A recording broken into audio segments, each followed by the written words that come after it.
music all throughout my life. Didn't particularly grow up in a musical family or anything, but I really liked it. And I was super into bands in high school, was just obsessed. And my mum did really want us all to learn an instrument. So at school she was like, do the music program. I ended up learning flute for a little bit, which was fun. I really liked it.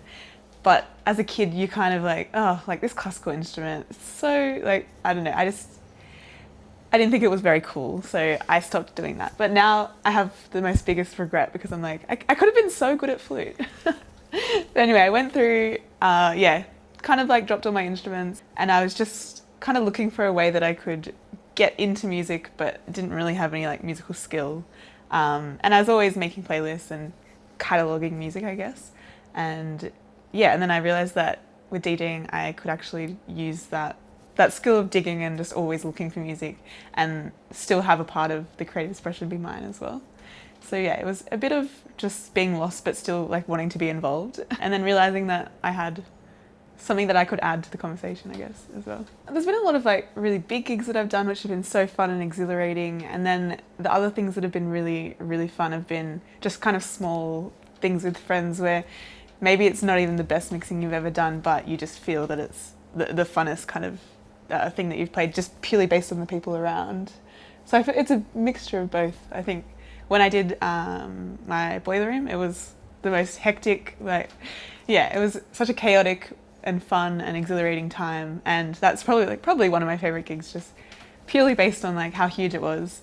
But I still think I've really, really enjoyed the times when just someone that I really admire has went out and been like, oh hey, do you want to play this little show?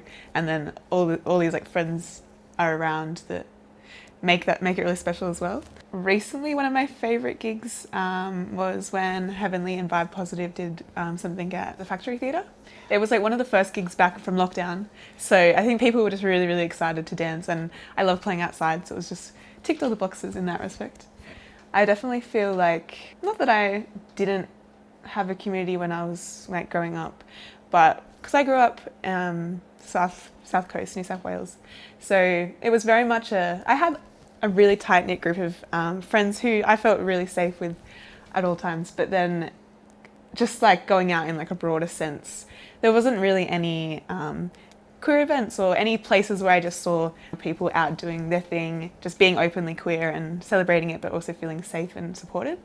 So I think, my favourite thing about coming to Sydney, spending a lot of time, is just finding these little niches where even if I don't really know anyone, I always feel really welcome and always feel really safe to just kind of do whatever I want, which is really nice. And I think like the once you feel safe, then I think the community building aspect of that is like sharing that to other people and making sure that it's safe for everyone that wants to get involved, I guess.